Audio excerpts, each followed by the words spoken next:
صلى على الحبيب قلبك يطيب. حبايب قلبي النهارده ان شاء الله هعمل فرخه، ودي بصلايه وده طماطمايه، فرخه غسلاها بالليمون وبالخل زي الفل.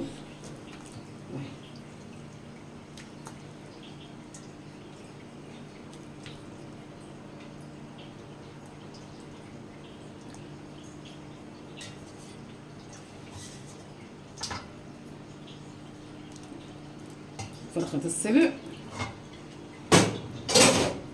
وان شاء الله نعمل وراها حبه ملوخيه وحبه رز.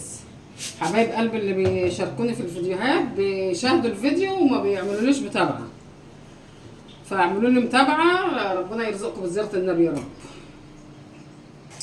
حبايبي رجعت لكم تاني بعد ما الفرخه استوت، شلت حبه ملوخيه حبه الشوربه اهو للملوخيه، الشوربه اهي هعمل فيها ملوخيه، وده حبه رز اهو نعملها حبه وحبه. عملت شويه رز وده حاطه عليه رز ايه مغسول، رز مغسول 100 تعملي كده،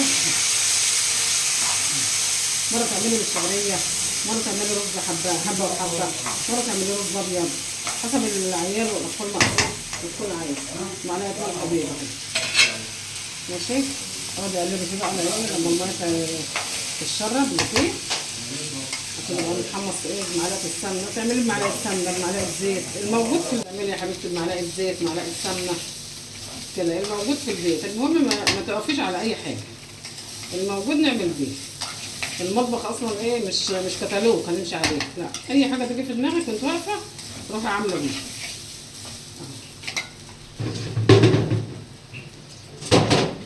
مج الرز عليه مج ميه عشان انا ايه بقالي كتير بعمل رز كده فبعمل بالبركه، انما ايه ولادي واحفادي المج الرز عليه مج ميه. الرز شرب الميه ولسه ني كده وطي عليه خالص هيستوي على البخور، هيبقى رزايه معاكي رزايه من رزايه مفلفله وزي الفل اهو. هيستوي الرز وارجع لك تاني. الملوخيه بقى اعملي الملوخيه مظبوطه، ولا خفيفه قوي ولا هي تخينه قوي، عشان هي كل ما بتقعد بتدخل.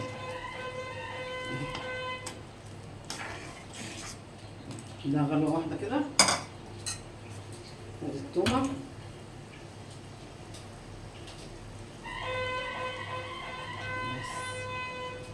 ده غلوه واحده ونطفي عليها.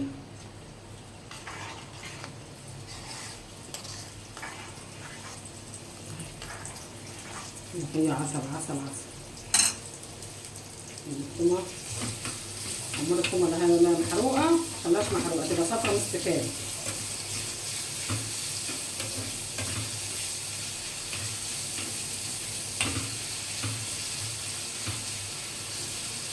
لما الثوم يتحمر اهو ادي الرز يستوي اهو، ولسه الفرخه نحمرها بقى.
هتقولي بقى عشان انا بدري مش هقلق. هما كده يا جدعان اهي، شوفوا التومه تبقى صفرا، حط حبه طلع على النار. عسل عسل عسل عسل اهي، الملوخيه زي العسل. حبايبي رجعت لكم تاني، انا حطيت معلقه كزبره بس التليفون ما صورهاش. معلقه كزبره على الملوخيه مع التوم. وادي الرز استوى، نغرف الرز بقى عشان نتغدى. تعملي رز حبه وحبه بشعريه زي ما انت عايزه.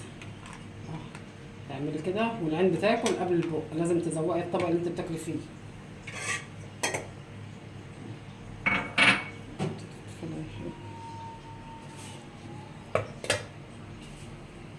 الرز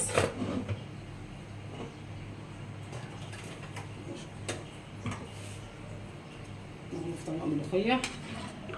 ما تنسيش معلقه الكزبره اللي مع التوم، عشان انا صورت التليفون ما جابهاش.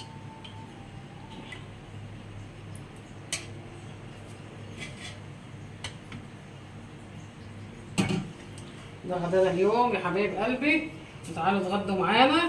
وعايزه لايك وشير ومتابعه عشان انتوا بتخشوا تتفرجوا انا عايزه متابعه، يعني متابعه وتابعوني على اليوتيوب. عايزه لايك وشير وتابعوني على اليوتيوب، خشوا على اليوتيوب تابعوني عليه حبايبي. ده غدانا اهو النهارده، تعالوا اتغدوا معانا بقى. عايزاكم بقى تتابعوني بقى، تخشوا تتابعوني على اليوتيوب عشان مشاهدات بس. والسلام عليكم يا حبايبي ورحمه الله وبركاته.